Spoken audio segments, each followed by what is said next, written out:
యేసయ్యా రండి, ఇగో ఈ వీధిలో నుంచి ఆ పక్క సందులోకి వెళ్తేనే మన ఇల్లు, రా అని చెప్పి యేసుక్రీస్తు ప్రభువు వారిని తీసుకుని వస్తున్నాడు. వస్తూ ఉన్నాడు. ఈయన వస్తున్నాడు కదా నా కార్యం చేస్తాడు, ఈయన వస్తున్నాడు కదా నా కార్యం చేస్తాడు. గబగబ వెళ్ళాలని ఆయన గృహానికి మార్గాలు గుండా తీసుకువెళ్తూ ఉన్నాడు. వెళ్తూ ఉండగా తన గృహానికి సమీపించి ఉండగా ఆ గృహం బయట ఏం కనబడుతుందంట?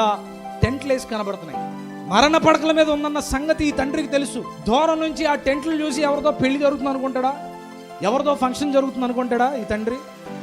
నిశ్చయంగా నా గృహంలో ఏదో జరిగింది అని మొదటిగా ఈయన హృదయంలోనికి ఆ భయం వచ్చేసింది. నా కుమార్తె చనిపోయిందా ఏంటి?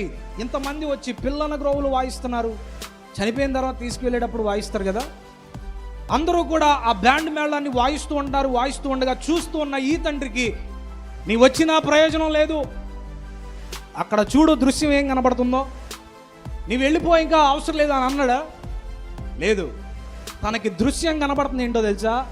నిరీక్షణ లేనట్టుగా కనబడుతుంది, కోల్పోయినట్లుగా కనబడుతుంది, కుమార్తె చనిపోయినట్లుగా కనబడుతుంది.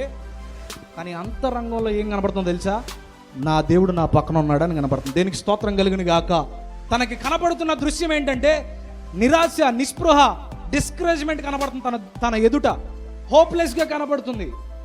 ఇక ఏమాత్రం బ్రతికినట్లుగా శుభసూచకమైన సూచన ఏది కనబడట్లేదు.